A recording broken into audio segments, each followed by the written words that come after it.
하나님의 말씀입니다. 갈라디아서 4장 12절에서 20절.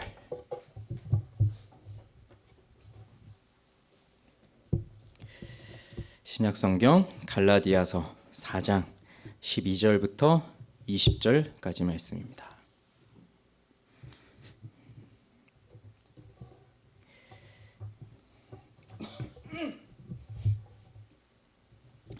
제가 읽어드리도록 하겠습니다. 형제들아, 내가 너희와 같이 되었은즉 너희도 나와 같이 되기를 구하노라. 너희가 내게 해롭게 하지 아니하였느니라. 내가 처음에 육체의 약함으로 말미암아 너희에게 복음을 전한 것을 너희가 아는 바라. 너희를 시험하는 것이 내 육체에 있으되 이것을 너희가 업신여기지도 아니하며 버리지도 아니하고 오직 나를 하나님의 천사와 같이 또는 그리스도 예수와 같이 영접하였도다. 너희의 복이 지금 어디 있느냐? 내가 너희에게 증언하노니 너희가 할 수만 있었더라면 너희의 눈이라도 빼어 나에게 주었으리라. 그런즉 내가 너희에게 참된 말을 함으로 원수가 되었느냐? 그들이 너희에게 대하여 열심내는 것은 좋은 뜻이 아니요 오직 너희를 이간시켜 너희로 그들에게 대하여 열심을 내게 하려 함이라. 좋은 일에 대하여 열심으로 사모함을 받음은 내가 너희를 대하였을 때뿐 아니라 언제든지 좋으니라.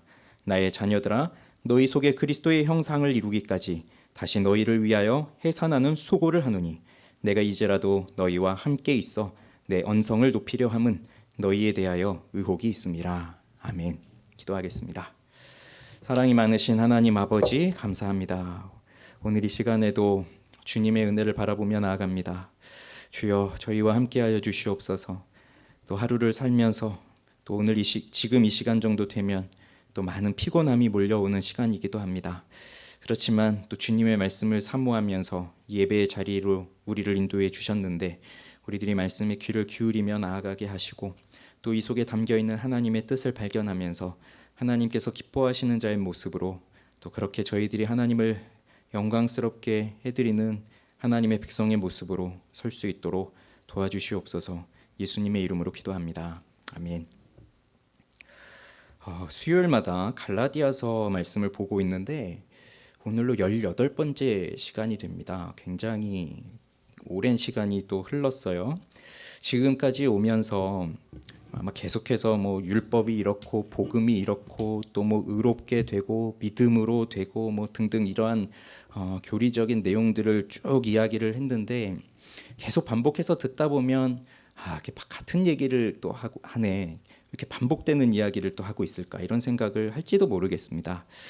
자, 근데 오늘 이 4장 12절부터 20절은요. 그런 교리적인 이야기들을 하다가 바울이 잠시 좀 옛날 얘기를 하고 있어요. 갈라디아 이 편지를 받는 이 갈라디아 성도들과 우리가 어떻게 만났었는지, 너희들이 나에 대해서 어떻게 했었는지 그런 예전에 좀 추억을 떠올릴 만한 좀 그런 이야기를 하고 있습니다. 그래서 바울과 갈라디아 교회 성도들이 어떻게 관계를 맺게 되었고 또 지금 어떠한 관계 속에 있고 하는 것을 보면서 우리는 교회가 어떻게 세워지고 있는가, 즉 교회라고 하는 것이 이런 건물을 뜻하는 것이 아니라 하나님께 부름받은 사람들의 모임이 교회니까요. 이 교회 안에서 어떻게 세워져 가고 있고 어떻게 관계를 맺고 있고 또 어떻게 사람들을 대하고 어떻게 섬겨야 하는지를 그걸 오늘 이 바울이 해준 이 갈라디아 성도들과의 관계를 이야기하면서 또 우리는 배우게 돼요. 그리고 이것이 제대로 되지 않았을 때는 또 어떤 일이 일어나게 되는지 그것도 우리는 보게 됩니다. 자, 12절 말씀을 보세요. 형제들아, 내가 너희와 같이 되었은즉 너희도 나와 같이 되기를 구하노라. 너희가 내게 해롭게 하지 아니하였느니라 말합니다. 자, 우선 바울은 내가 너희와 같이 되었다라고 말을 합니다. 바울은 본래 유대인으로서 그 누구보다도 철저하게 율법을 지키면서 살아갔던 사람이었죠. 또 유대인들이 율법을 지키는데 그 율법 중에서 철저하게 지켰던 것 중에 하나가 이방인들과의 관계예요. 할례받지 않은 이방인과 함께 식사를 한다, 이방인들과 함께 자리에 앉아서 대화를 한다, 함께 만나서 무언가를 한다, 그런 것 자체가 부정한 일로 여겨졌습니다. 그래서 하나님께서 베드로를 고넬료에게 보내실 때도 고넬료에게 바로 보내지 아니하시고 베드로를 교육시킨 다음에 보내셨거든요. 베드로가 옥상에 올라가서 환상 중에 하늘에서부터 그 그릇이 내려오는 걸 보면서 하나님이 잡아먹으라라고 하는데 율법상 잡아먹을 수 없는 부정한 짐승들이 거기에 있는 거예요. 그래서 베드로는 이거 먹을 수 없습니다. 근데 주께서 하시는 말씀이 하나님이 깨끗하게 했는데 네가 속되다가 할 수 없다. 그걸 3번이나 반복하는데 베드로가 먹지 않거든요. 끝까지. 그만큼 이방인들과 함께하는 것, 또 율법을 어기는 것, 뭐 부정한 음식을 먹는 것, 이런 것 자체가 유대인들 자체는 예수를 믿었어도 이게 선뜻 할 수 없는 그러한 일들이었던 거죠. 그런데 바울이 갈라디아 사람들을 만나서 내가 너희와 같이 되었다 이렇게 말하는 것은 그들과 함께 먹고 그들과 함께 마시고 그들과 함께 자리에 앉아서 대화도 하고 그들과 함께 길을 걷고 그들과 함께 잠도 자고 그들과 함께 살았다는 것을 말하는 거잖아요. 그럼 지금 우리들이 이런 바울의 고백을 보면서 뭐 이게 대단한 일인가, 뭐 당연히 거기 가서 복음 전하고 하면 당연히 그렇게 사는 것 아닌가 이런 생각을 할 수 있잖아요. 그렇지만 이것은 굉장히 문화적으로도 굉장한 충격을 주는 일이에요. 뭐 지금은 선교학적으로도 뭐 상황화라든지 현지화라든지 이런 것이 뭐 이론적으로도 잘 정리되어 있고 그래서 선교사들이 선교지에 나갔을 때 그 선교지에 있는 사람들의 뭐 음식이라든지 복장이라든지 또는 그 나라의 문화라든지 그런 걸 얼마든지 받아들여서 그렇게 그들과 함께 하는 일들이 지금은 아무렇지도 않은 일이죠. 오히려 지금은 우리가 선교지에 가면 또 당연히 그들과 같은 옷을 입고 같은 음식을 먹고 하는 게 너무나 당연하게 느껴지죠. 그런데 과거에는 그렇지 않았습니다. 허드스 테일러가 19세기에 그 중국의 선교사로 갔는데 그때만 하더라도 이 서구의 선교사들이 이 선교지의 문화를 받아들인다. 그 허드스 테일러가 중국 사람들이 현지 옷을 입고 그렇게 했는데 그때만 해도 이건 굉장한 충격적인 일인 거예요. 복음을 전한다고 하지만 사실 자신들의 나라와 문화가 더 우선하기 때문에 복음뿐만 아니라 너희들은 우리의 복장을 따라라, 우리가 하는 문화를 따라라, 우리의 뭐 행동의 이런 예절을 따라라 이런 것을 가르쳤으니까 뭐 현지의 사람들과 동일하게 되고 이런 것들은 굉장히 어려운 일이었죠. 자, 바울이 이렇게 이방인들과 함께하면서 내가 너희와 같이 되었다라고 하는 것은 유대인으로서의 모습을 내려놨다는 겁니다. 그래서 그들과 같이 되었다는 거예요. 이것은 바울이 가지고 있는 유연함의 모습을 잘 나타내 줍니다. 그래서 고린도전서 9장에 보면 바울이 이렇게 고백하거든요. 들어보세요. 내가 모든 사람에게서 자유로우나 스스로 모든 사람에게 종이 된 것은 더 많은 사람을 얻고자 함이라. 유대인들에게 내가 유대인과 같이 된 것은 유대인들을 얻고자 함이요. 율법 아래에 있는 자들에게는 내가 율법 아래에 있지 아니하나 율법 아래에 있는 자같이 된 것은 율법 아래에 있는 자들을 얻고자 함이요. 율법 없는 자에게는 내가 하나님께는 율법 없는 자가 아니요 도리어 그리스도의 율법 아래에 있는 자이나 율법 없는 자와 같이 된 것은 율법 없는 자들을 얻고자 함이라. 약한 자들에게 내가 약한 자와 같이 된 것은 약한 자들을 얻고자 함이요 내가 여러 사람에게 여러 모습이 된 것은 아무쪼록 몇 사람이라도 구원하고자 함이니 내가 복음을 위하여 모든 것을 행함은 복음에 참여하고자 함이라. 이렇게 쭉 읽어드렸는데 이해가 되십니까? 뭐 이렇게 비슷한 말을 반복적으로 하고 있어서 뭐 이게 무슨 말인가 하실 수 있는데 바울이 이방인들의 선교사로 부름을 받았다. 우리 잘 알고 있잖아요. 그래서 바울이 이방인들을 향해서 복음을 전하러 가지만 바울은 전도의 원칙이 있어요. 그 이방 지역으로 가지만 그는 그곳에 가서 가장 먼저 찾은 곳은 어디냐면 회당입니다. 그래서 그의 전도의 철칙은 그 지역에 살고 있는 유대인들에게 먼저 찾아가서 유대인들에게 이 예수 그리스도의 복음을 전하는 거거든요. 그러면 그 유대인들은 율법 아래에 살고 있는 사람들이에요. 그러나 바울은 예수 그리스도를 만나면서 더 이상 율법 아래에 놓여 있지 않은 이제 복음으로 자유함을 얻은 사람이잖아요. 그런데 내가 아직 율법 아래에 있는 저 유대인들에게 가서 그 유대인과 같이 하고 있다는 것은 그들을 얻고자 유효합니다. 즉 할례 받은 사람들에게 그들이 지키고 있는 여러 가지 율법적 관습들을 지키면서 간다는 게 그게 바울의 모습이죠. 뭐 예를 들자면 바울이 디모데를 전도 여행에 동참을 시키는데 디모데가 할례를 아직 받지 않았습니다. 그런데 이 갈라디아서 같은 문맥을 읽어보면 할례를 받지 말아라 그렇게 주장하고 있는데 바울은 디모데를 데리고 가서 할례를 시켜요. 왜 그러느냐? 그 좀 이율배반적인 거 아닙니까? 여기서는 하지 말라고 하는데 또 왜 디모데는 왜 할례를 받으라고 합니까? 그 이유는 유대인의 회당에 들어가서 전도를 해야 되는데 디모데가 할례를 받지 않았으면 거길 들어가지를 못하니까 할례를 시켜서 데리고 가는 거예요. 유대인들을 만날 수 있도록.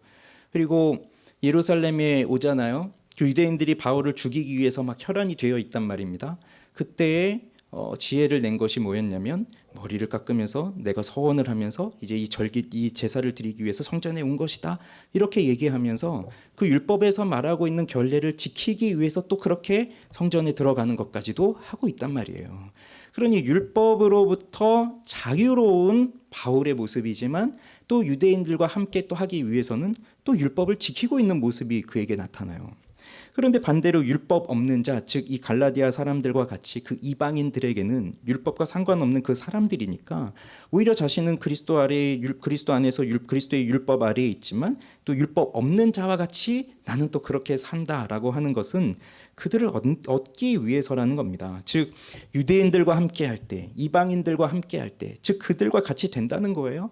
약한 자들과 함께 있다. 그럼 약한 자들과 함께 있다는 겁니다. 바울이 그렇게 하는 목적은 오로지 복음을 위해서 모든 것을 행하는 것이고 이 사람들이 유대인이든지 이방인이든지 율법 아래에 있는 자든지 율법 아래에 없는 자들인지 약한 자들인지 모든 사람들이 다 이 복음에 참여하여서 다 예수 그리스도를 만나게 하기 위해서 그렇게 하는 거였어요.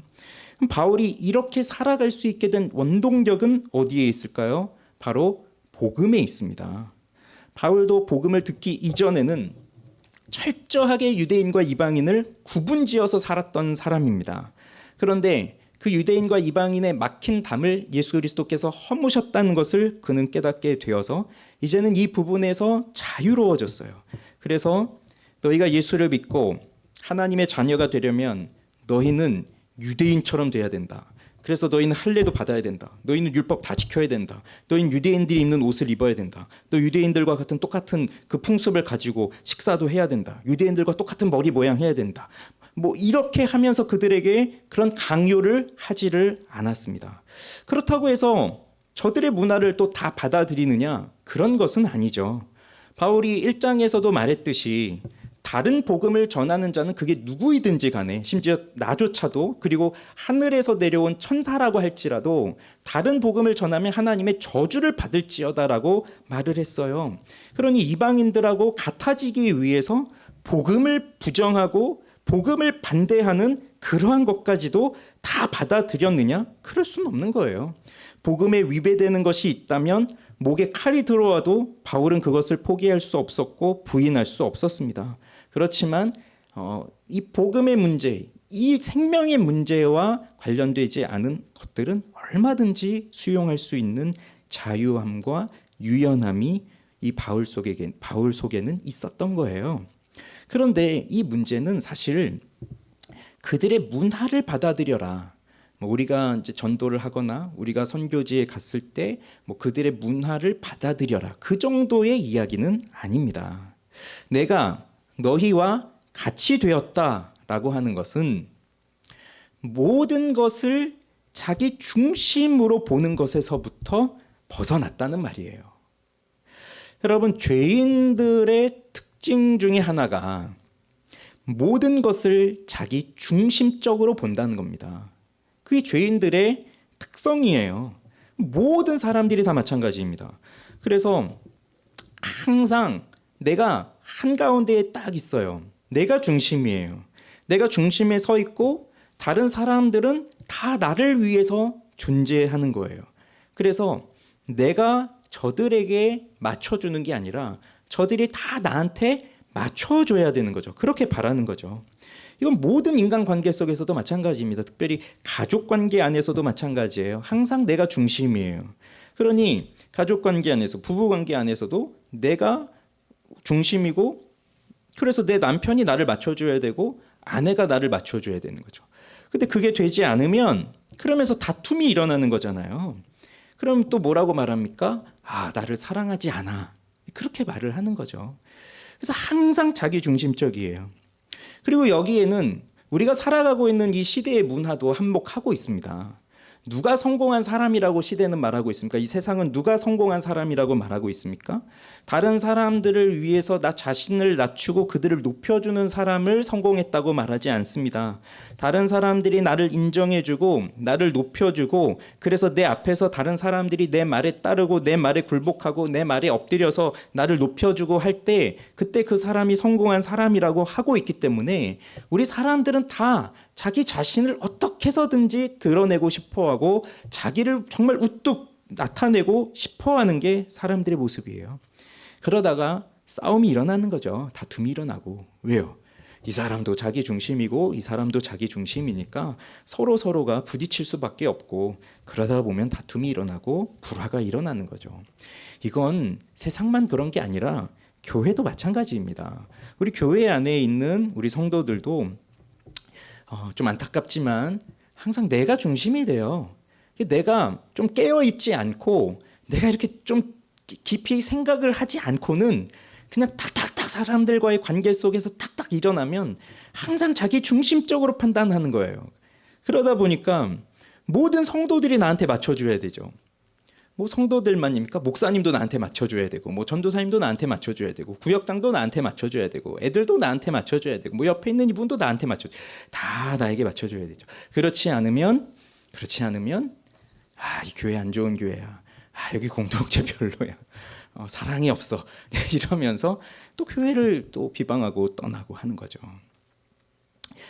그렇지만 오늘 이 바울을 통해서 보는 것이 내가 너희와 같이 되었다라고 하는 것은 단순히 이방인과 유대인의 그 문화적 차이를 넘어섰다 그 정도만이 아니라 자기 중심적으로 살지 않는 그리스도인의 모습을 바울을 통해서 보여주는 거예요. 그러니 그리스도인들, 즉 복음을 경험한 사람들은 나를 중심적으로 두고 살지 않는다는 겁니다. 그러니 나를 내려놓은 거예요. 그러면서 다른 사람을 더 우선시 보는 거예요. 그러니 예수님도 뭐라고 말씀하십니까? 그러므로 무엇이든지 남에게 대접을 받고자 하는 대로 너희도 남을 대접하라. 이것이 율법이요 선지자니라. 그럼 세상의 관점에서는 남에게 대접을 받으려면 어떻게든 더 그 사람들을 내 힘으로 굴복시켜야 되는데 예수님의 말씀은 너가 먼저 그를 대접해라 이거거든요. 그게 자기 중심을 벗어나는 겁니다. 그러면서 바울이 너희도 나와 같이 되기를 구하노라 이렇게 말하고 있습니다. 너희도 나와 같이 되기를 구하노라. 이건 다른 말로 하면 너희는 나를 본받으라 그 말이 되는 거예요. 너희도 나와 같이 되라 그 말은 너희는 나를 본받으라 그 말입니다. 그러니 내가 너희들에게 이렇게 복음을 전하고 그렇게 하면서 내가 너희들에게 종노릇하고 너희들에게 정말 너희들에게 이 복음을 전하면서 내게는 이 복음만이 가장 소중한 것이다. 그것을 너희에게 보여주었던 것처럼 너희들도 하나님의 진정한 자녀가 되기 위해서 유대인과 같이 되어야 되는구나. 유대인처럼 할례를 받아야 되는구나. 유대인과 같은 복장을 하고 그런 것으로 살아야 되는구나. 그렇게 생각하지 말고 너희도 나와 같이 복음을 가장 소중한 것으로 여기면서 예수 그리스도 안에서 살아가라. 그래서 나를 본받으라. 그 말이 되는 겁니다. 바울이 나를 본받으라 하는 말을 여러 곳에서 하고 있어요. 대표적으로 빌립보서 3장 17절에 보면 형제들아 너희는 함께 나를 본받으라 이렇게 말을 합니다.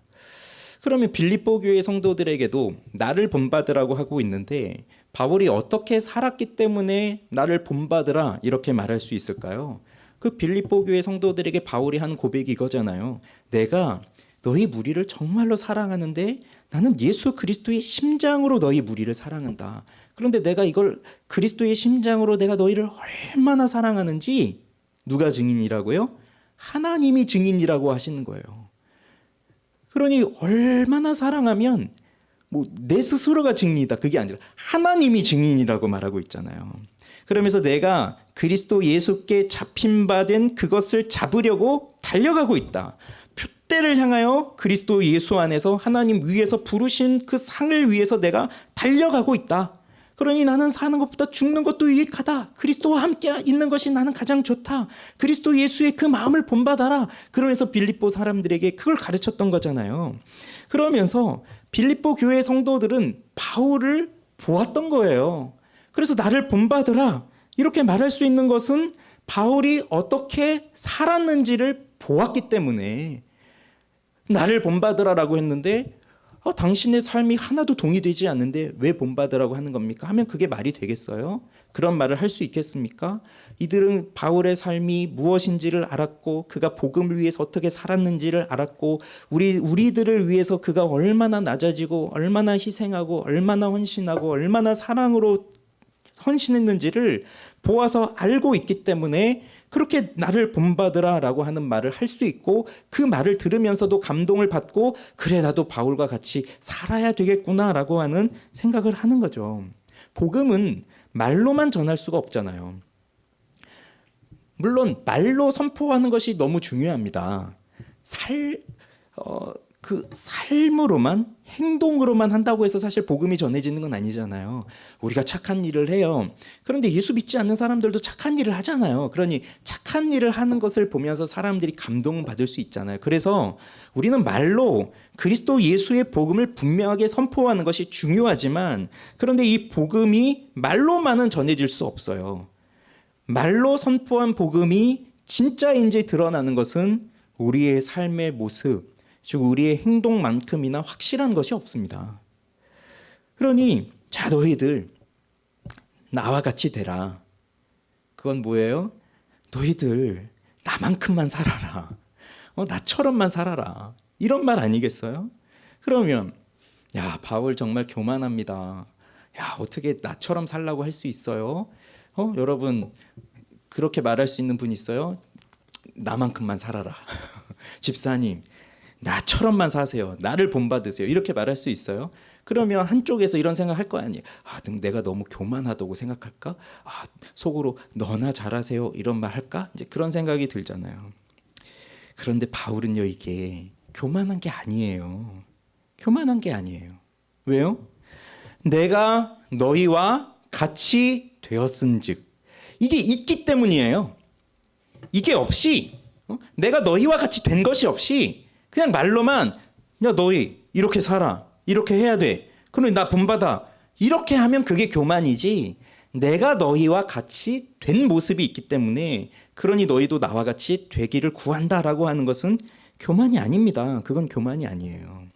나와 같이 된다는 게 뭘 말하는 건데요.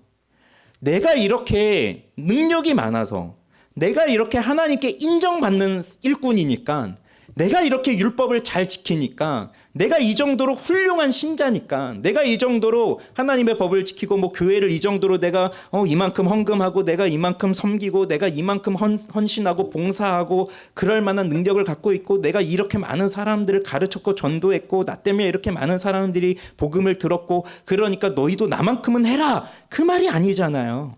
바울이 나를 본받으라라고 하는 것은 자기의 능력을 본받으라는 것이 아니라 바로 복음을 가지라는 겁니다.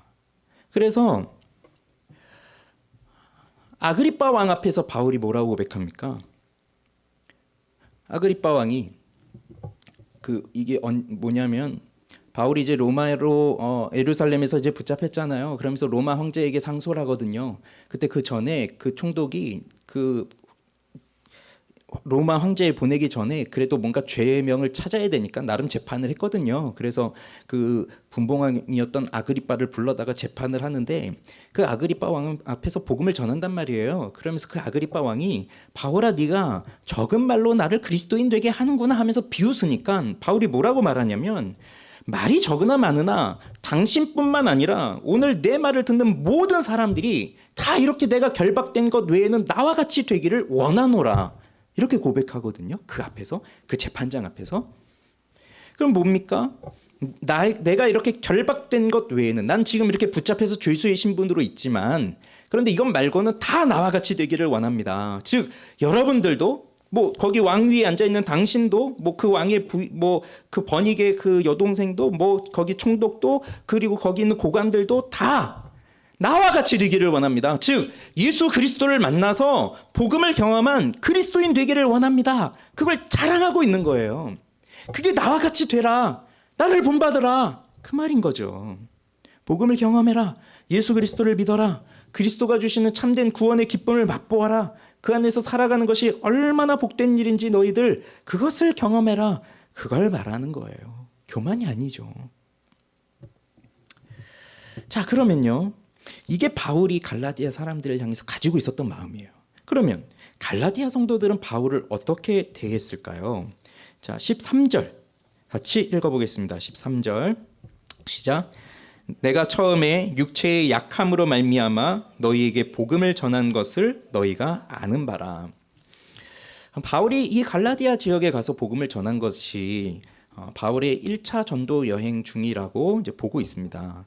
그런데 바울의 이 말을 보면 내가 처음에 육체의 약함으로 말미암아 너희에게 복음을 전한 것을 너희가 안다라고 하는 것을 보면 바울의 전도 여행의 경로가 갑자기 바뀐 것 같아요. 그러니까 원래 계획은 여기에 가는 것이 아니었는데 바울 자신의 육체의 약함으로 인하여서 갑자기 여기로 가게 된 것 같아요. 원래 계획과는 상관없이. 그러면 이 육체의 약함이 무엇이냐? 그건 학자들마다 견해가 여러 가지가 있습니다. 어떤 학자들은 갈라디아 지역 북쪽에 그 늪지가 많은 밤빌리아 지역에서 모기에게 물려서 바울이 말라리아에 걸렸다. 지금도 말라리아에 걸리면 죽잖아요. 그러니 이 당시에 말라리아에 걸렸을 때 얼마나 무서운 거였겠어요. 그러니 그냥 단순히 모기 하나 물려서 뭐 가려워서 그게 아니라 막 사경을 헤맬 수 있는 그런 상태잖아요.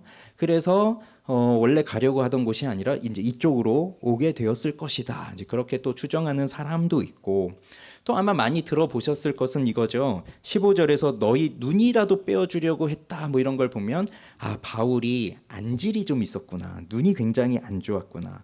그래서 안질에 걸려서 겉에서 볼 때 정말 안쓰러울 정도로 고생하고 있구나. 그래서 뭐 그런 육체의 약함, 그래서 경로를 바꿨을 것이다, 그렇게 보는 학자도 있고, 또 다른 학자는요, 안질보다도 간질에 걸렸다고 보는 학자도 있어요. 간질, 그 뇌전증이라 그러죠. 그래서 그 뇌전증에 걸려서 복음을 전하다가 경련을 일으키고 뭐 그런 모습을 바울이 보이기도 했다, 뭐 그런 이유도, 그런 주장도 있어요.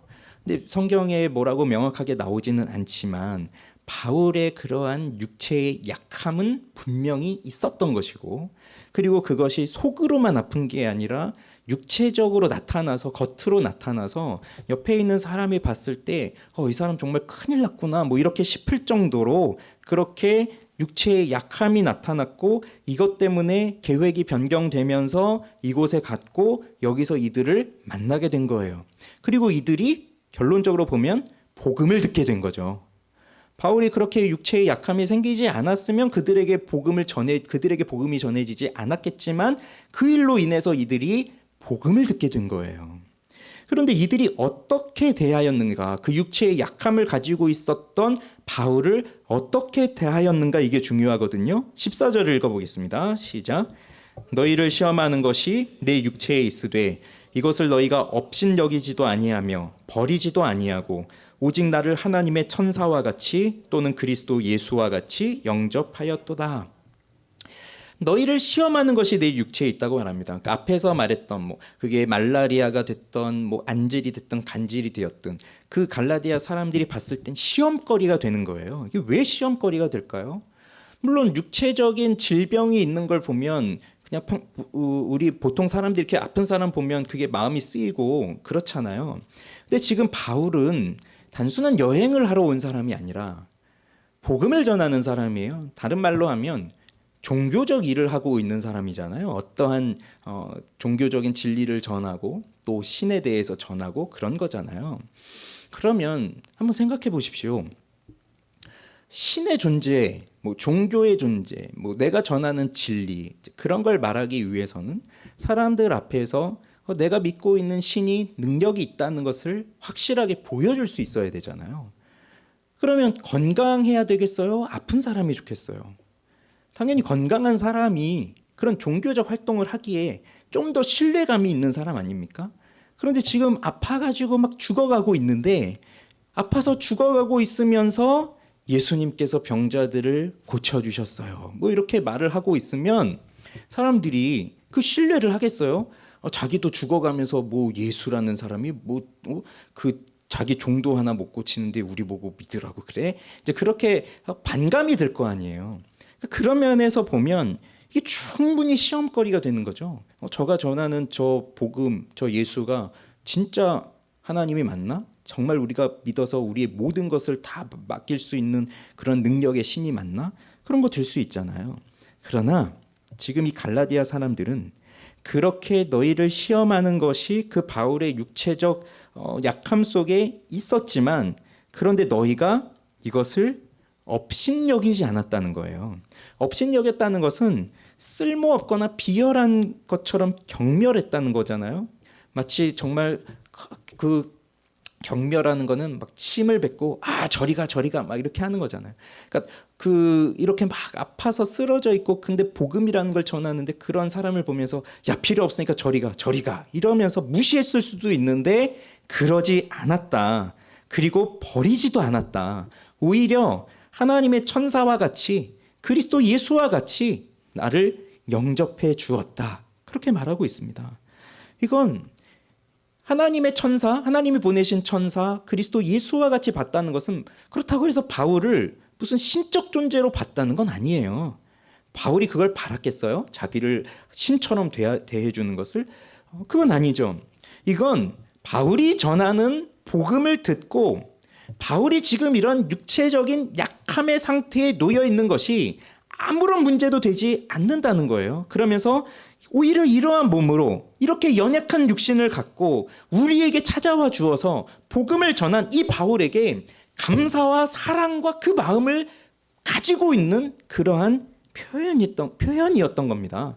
그래서 이 사람들이 어디까지 생각했냐면 우리의 눈이라도 빼서 당신에게 주고 싶습니다. 눈은 가장 소중한 거잖아요. 이거라도 빼서 당신에게 주고 싶다. 너무 감사한 거예요. 그 바울의 그 모습이. 그렇게 영접해 주었다는 거예요. 이것이 복음의 힘입니다. 이게 복음의 능력이에요. 복음이 주는 변화예요. 사람을 소중히 여기는 것. 복음을 듣기 전에는 누가 소중히 여김 받습니까? 누가? 능력이 많은 사람. 그죠? 돈이 많은 사람. 그죠? 좀 뭔가 권력이 있는 사람. 이런 사람들이 사회 속에서는 대접을 받는 거예요. 그래서 오히려 초대교회 때 야고보 사도도 돈이 없는 사람들이 와서는 교회가 그냥 이 사람이 여기 앉든지 저기 앉든지 들어오든지 뭐 관심도 안 보이는데, 좀 돈 있고 귀족들 이런 사람 오면 번떡 일어나서 여기 앞에 앉으십시오. 그런 행태들이 초대교회 안에서 일어나고 있으니까 그렇게 하지 말라는 걸 야고보서에서 또 가르쳐주고 있거든요. 그만큼 사람들은 돈이 있는 사람, 능력 있는 사람, 권력이 있는 사람, 뭔가 좀 이렇게 뭐 잘해 보이는 그런 사람들을 잘 대접해주고 그 밑에서 자기들도 뭔가를 받아보고 싶은 게 그게 사람들의 본심이잖아요. 그런데 여기서 사람을 소중히 여기는 건 복음을 통해서 변화된 사람들은 그런 이유가 아니에요. 돈 있고 능력 있고 권력 있고 그런 사람들 앞에서는 굽신거리면서 아첨하면서 잘 보이려고 하지만 사람들의 습성은 또 어떻습니까? 뒤로 돌아가서는 다 그 사람들 욕하잖아요. 그래서 복음은 그런 기준으로 사람을 대하지 않아요. 주님의 눈으로 보는 거예요. 주께서 연약한 자들을 대하시듯이, 주께서 부자들을 대하시듯이, 주께서 아픈 자들을 대하시듯이 그렇게 우리는 보는 거예요. 그래서 우리는 바울을 굉장히 능력 있고 정말 본받고 싶고 따르고 싶은 주님의 위대한 사도로 보고 있지만 이 1세기 로마 시대에서, 그 사회에서 바울이라고 하는 사람 사실 무슨 명함을 내놓을 수 있겠어요? 이상한 사람인 거죠. 근데 그런 사람을 주님의 눈으로 보게 되니까, 복음으로 변화되니까 그를 이렇게 천사와 같이 마치 예수님이 오신 것처럼 그렇게 영접하고 있던 거예요. 그게 이 갈라디아 사람들, 즉 복음을 듣고 변화된 사람들의 모습이었던 겁니다. 그런데 여기 문제가 생겼어요. 바울과 갈라디아 교회 성도들 사이에 정말 이렇게 서로를 사랑하고 복음을 전해주고 복음을 듣고 그렇게 진리 안에서 하나가 되었던 이 관계가 이상이 생겼습니다. 문제가 생겼습니다. 자, 누구 때문이냐? 즉 거짓 교사들이 그 공동체 안에 들어온 거죠. 그러면서 이 거짓 교사들이 17절에 보면 그들이 너희에게 대하여 열심내는 것은 좋은 뜻이 아니고 오직 너희를 이간시켜 너희로 그들에게 대하여 열심을 내게 하려 합니다. 이렇게 말하는데 거짓 교사들, 자 이제 이 갈라디아서 배경을 예전부터 이제 쭉 들어오신 분들은 알고 있잖아요. 이들이 이제 유대주의자들이고 할례를 받아야 된다고 하고, 그러니 하나님의 백성, 정말 하나님의 자녀가 되려면 예수 믿는 것뿐만 아니라 네가 정말 구약에 나오는 모든 율법을 다 지켜야 진짜 하나님의 자녀가 된다라고 하는 그런 유대주의자들, 그런 교사들이 이 공동체 속에 들어와서 이들을 향해서 굉장한 열심을 내고 있는 거예요. 그럼 열심을 낸다는 것은 나쁜 건 아니죠. 사역을 하는데 열심히 해야 되겠어요? 아니면 그냥 뭐 대충 해야 되겠어요? 예? 그 정말 그 불꽃처럼 해야죠. 그냥 대충 할 게 아니라. 그런데 이들의 열심의 방향이 어딘가를 보세요. 누구 앞에서 열심히 하는 거예요? 누구를 대하여서? 그들이 너희에게 대하여 열심을 내고 있다고 해요. 왜 그렇게 할까요? 너희들에게 이렇게 열심을 다해서 너희들을 지켜 세우는 것은 너희로 하여금 나를 높이기 위해서다. 그게 이들의 본심이었던 겁니다. 무슨 말인지 이해되세요? 사역자들에게 가장 큰 유혹이 있다면 무엇이겠습니까? 목사님들이 무슨 말을 들으면 제일 좋아하겠어요? 그냥 목사님 잘생겼어요. 이 말을 들으면 좋아하겠어요? 아니면 목사님 설교가 너무 좋아요. 그 말을 좋아하겠어요? 예? 그렇죠? 뭐 좀 못생기면 어때요? 근데 목사님 설교가 너무 은혜로워요. 우리나라에서 목사님만큼 설교하신 분이 없는 것 같아요. 아니, 전 세계로 하나님 나라의 전체를 봐서도 이렇게 설교하는 분은 없는 것 같아요. 하나님이 정말 택하신 하나님의 놀라운 사역자, 정말 그 말씀의 사자, 뭐 그런 말을 들으면 뭐가 좋겠어요. 당연히 그 잘생겼다는 말도 좋지만 그래도 설교를 잘한다, 이런 말이 더 좋지 않겠어요? 그래서 목사님, 제가 목사님 통해서 은혜를 많이 받았습니다, 이런 말을 듣기 좋아하는 거잖아요. 그리고 또 목회자들이 꿈꾸는 게 또 그런 거니까 그렇게 성도들이 은혜를 받는 거잖아요. 그래서 사역자들에게 있어서 가장 치명적인 유혹은 오히려 사람들에게 칭찬받고자 하는 거예요. 그게 굉장히 크게 자리하고 있습니다. 그러면 설교를 하잖아요. 지금도 제가 너무 부끄러운 일이 있는데, 지금도 생각해 보면 제가 예전 교회 때 이제 강도사 때였나, 이제 뭐 그동안은 그 주일학교 설교만 이렇게 하다가 본당에서 새벽기도 설교를 처음 하게 됐어요. 이제 처음으로 이제 아이들 설교만 하다가 본당에서. 근데 그 설교가, 그 교회는 생방송이었잖아요. 뭐 이 코로나 때 이전 벌써 뭐 10년 전부터 생방송을 하고 있었기 때문에 그 새벽기도 설교가 생방송으로 나가는 거예요. 제가 첫 설교를 하게 됐는데 밤을 새고 갔어요. 15분 설교를 하기 위해서 정말 밤새서 준비하고 갔어요. 그리고 정말 부담이 많이 됐어요. 왜? 생방송으로 나가니까. 그리고 이거는 뭐 홈페이지에도 뜨고 기록에 남잖아요. 그래서 잘못하면 안 되니까.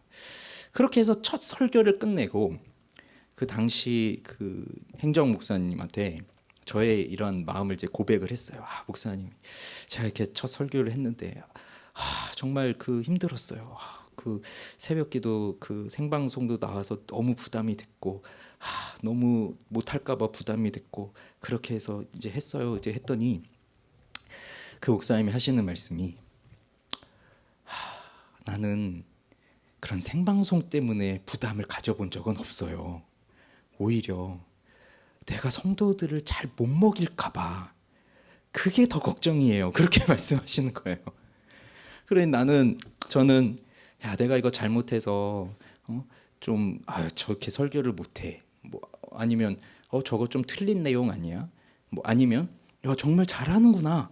뭐 그런 거였잖아요. 그 제 중심은 잘하느냐 못하느냐 그거인데 이분은 성도들이 제 설교를 듣고 못 먹으면 어떡하나, 내가 정말 그 꼴을 못 먹이면 어떡하나, 그게 더 걱정이라고 그렇게 말씀하셔가지고 저는 사실 공감을 받으려고 그걸 말씀을 드렸던 건데 공감이 아니라 죄책감으로 그러면서 오히려 저를 이제 돌아봐 정말 이래서 어떻게 설교를 하려나 나중에 이제 그런 마음을 좀 깨닫게 됐어요. 그러니 항상 자기가 우선인 거예요. 내가 인정받아야 되고 내가 칭찬받아야 되고 잘해야 되고 그런 욕구가 사역자들에게는 항상 있습니다. 그러면 여기 이 유대주의자들이 거짓된 교사들이 이들을 향해서 그렇게 열심을 내는 이유가 뭐냐?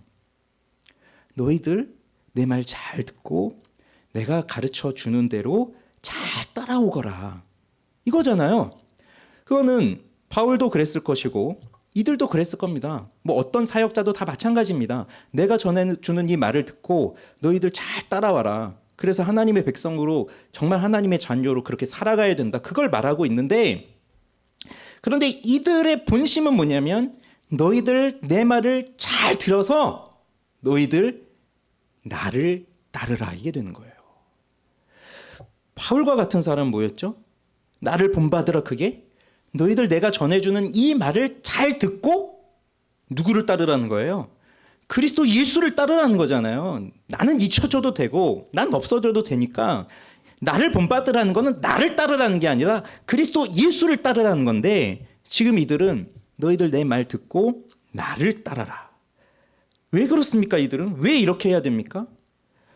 이들은 지금 복음이 전해주는 의미를 잘 모르고 있어요. 복음은 우린 아무 능력이 없지만 예수 그리스도께서 우리를 대신하여 십자가에 죽으시고 부활하신 것을 우리가 믿을 때 주께서 우리에게 그 의로움을 전가시켜 주시면서 우리를 의롭다고 하여 주시는 하나님의 절대적인 은혜에 달려있는 것이잖아요. 구원은 그것이잖아요. 그러니 어차피 나는 능력이 없고 나는 어차피 죄로 가득한 사람이지만 예수 그리스도의 은혜로 나는 구원을 받았고 그 구원의 확신은 내 속에 늘 살아있는 거예요.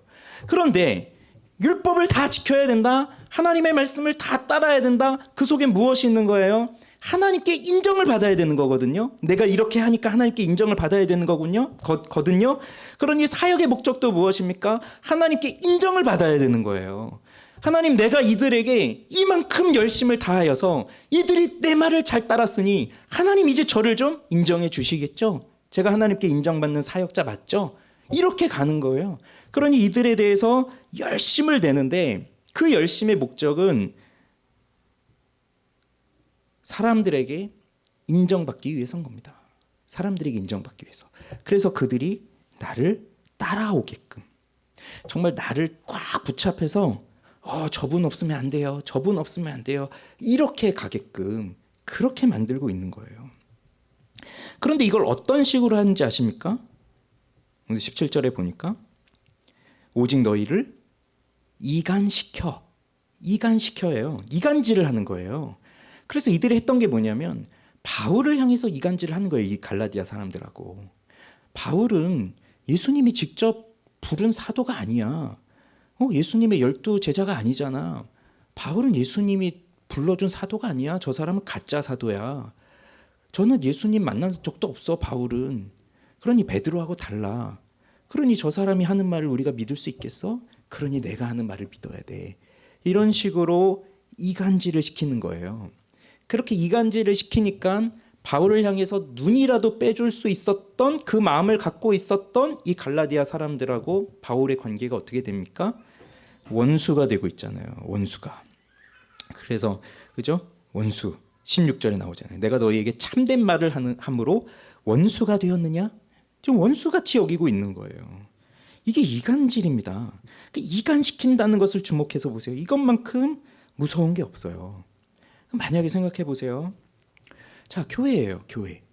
그러면 교회들마다 경쟁하겠죠.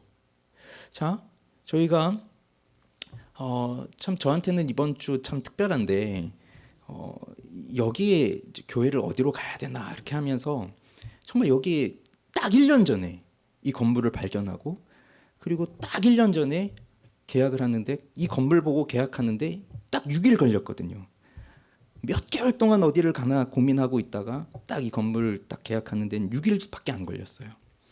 그러면 교회를 어디로 해야 되나 그걸 보고 있을 때 제일 먼저 보는 게 교회가 주변에 있는가 그것부터 보는 거거든요.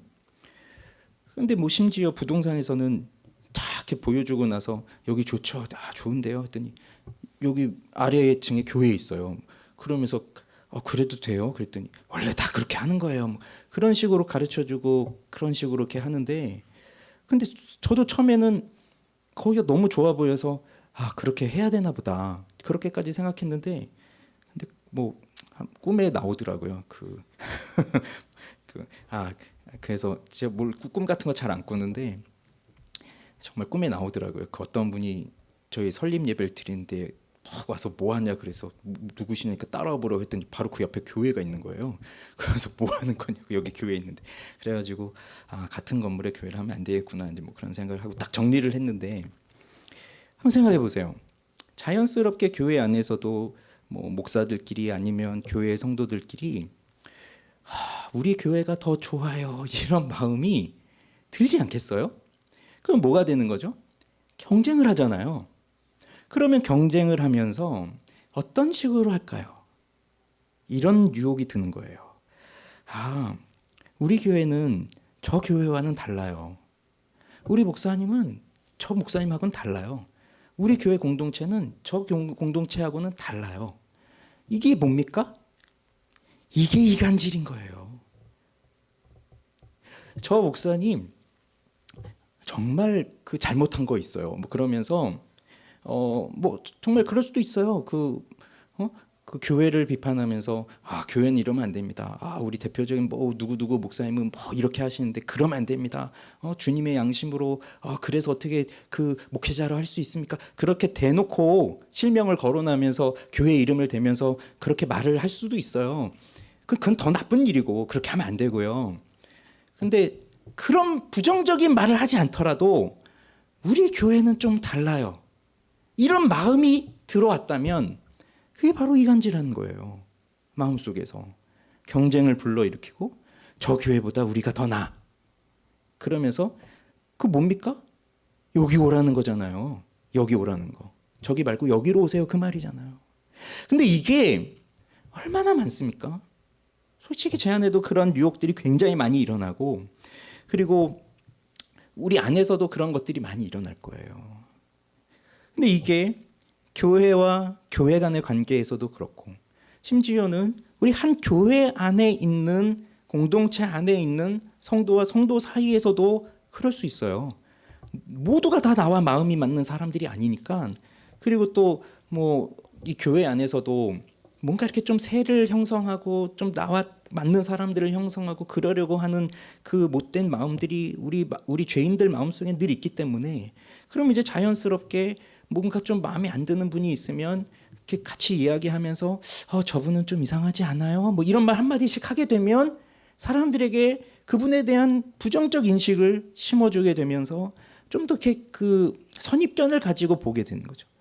이게 이간질을 하고 있는 거예요. 그러면서 하나가 되어야 할 공동체가 점점 이렇게 찢어지게 되고 이게 또 성도들끼리 그렇습니까? 목회자와 성도도 마찬가지죠.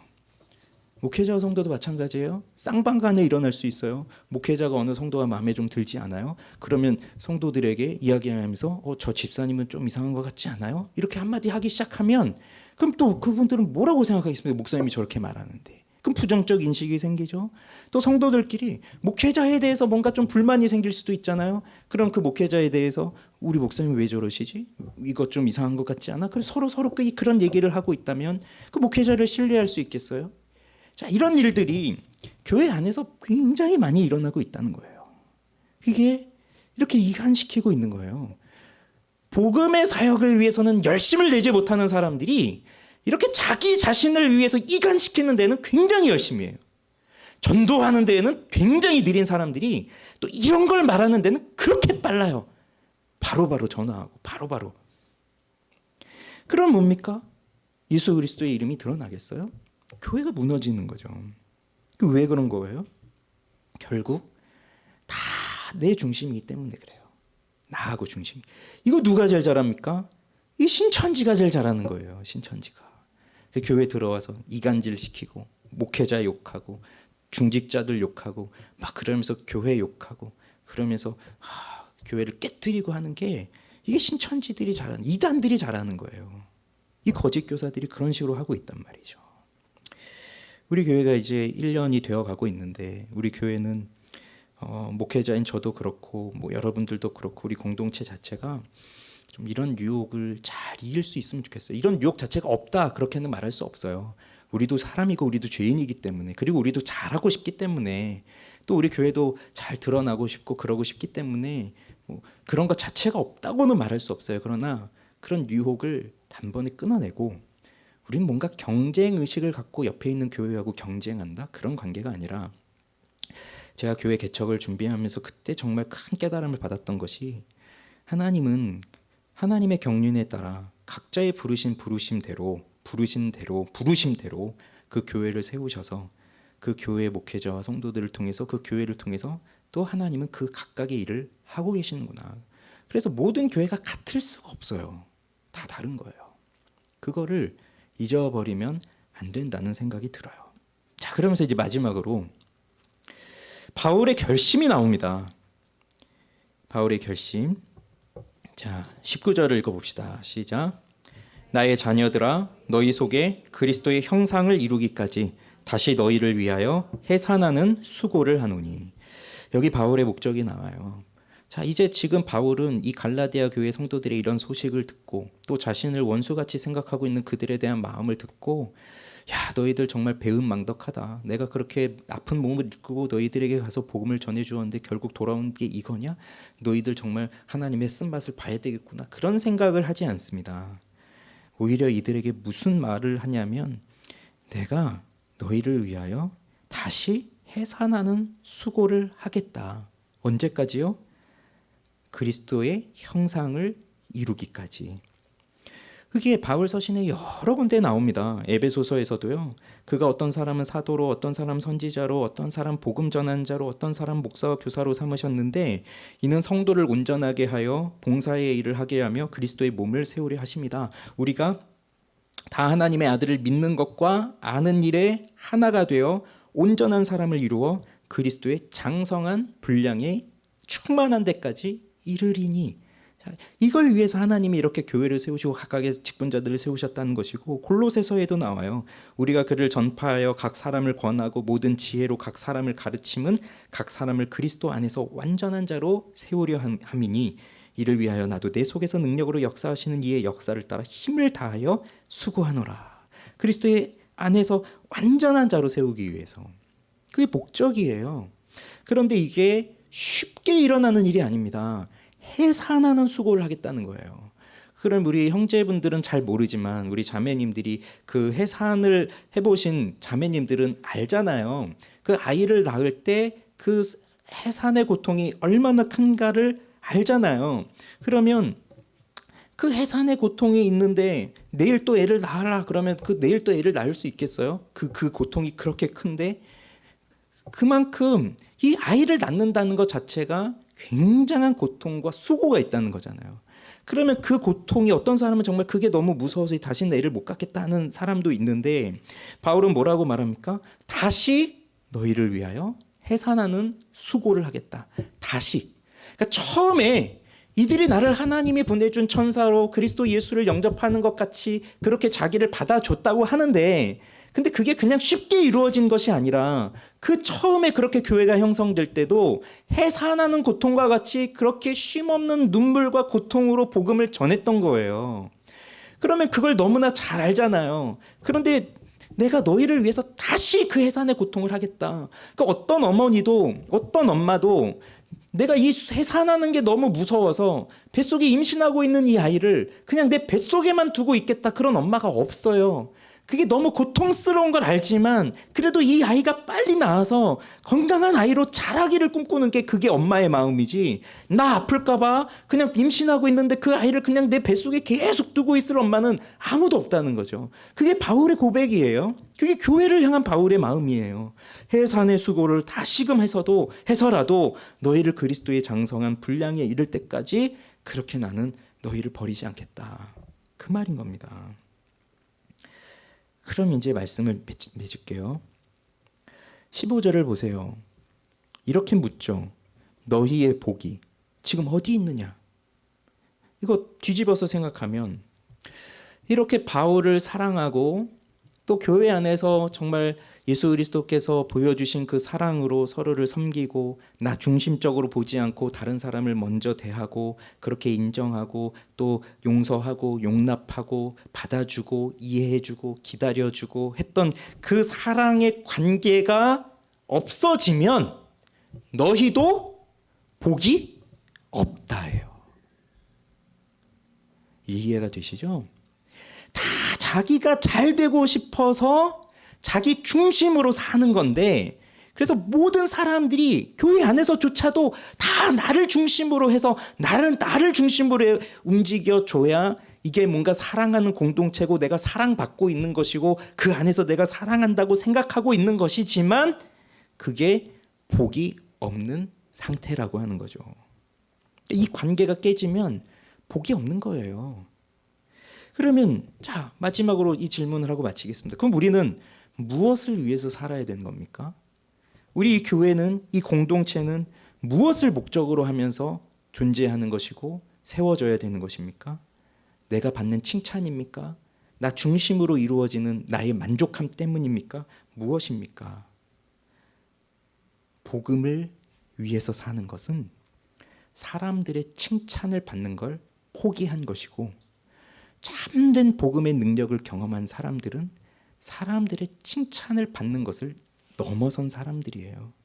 그래서 바울이 갈라디아서 1장 10절에서 내가 사람들에게 좋게 하랴 하나님께 좋게 하랴 사람들에게 기쁨을 구하랴 내가 지금까지 사람들의 기쁨을 구하였다면 그리스도의 종이 아니니라, 이렇게 고백하는 것처럼 진짜로 복음을 경험한 사람들은 하나님께서 나를 그리스도 안에서 인정해 주셨기 때문에 사람들의 인정과 칭찬을 받는 것에서부터 자유로워지고 정말 그 한 사람 한 사람들이 그리스도의 형상에 닮아가기까지 나는 해산의 수고를 해서라도, 비록 내가 고통을 당하고 내가 모욕을 당하고 내가 그 이간질을 당하고 내가 사람들에게 그렇게 인정을 받지 못한다 하더라도 나는 그렇게 당신들을 섬기겠습니다. 나는 그렇게 당신들을 위해서 눈물 흘리며 기도하겠습니다. 비록 당신들이 끝까지 나를 인정해 주지 않는다 할지라도 나는 그리스도 예수 안에서 그렇게 하겠습니다. 그게 정말 복이 있는 사람들의 삶이고 그게 정말 그리스도와 함께하는 아름다운 공동체의 모습이라는 겁니다. 기도하겠습니다.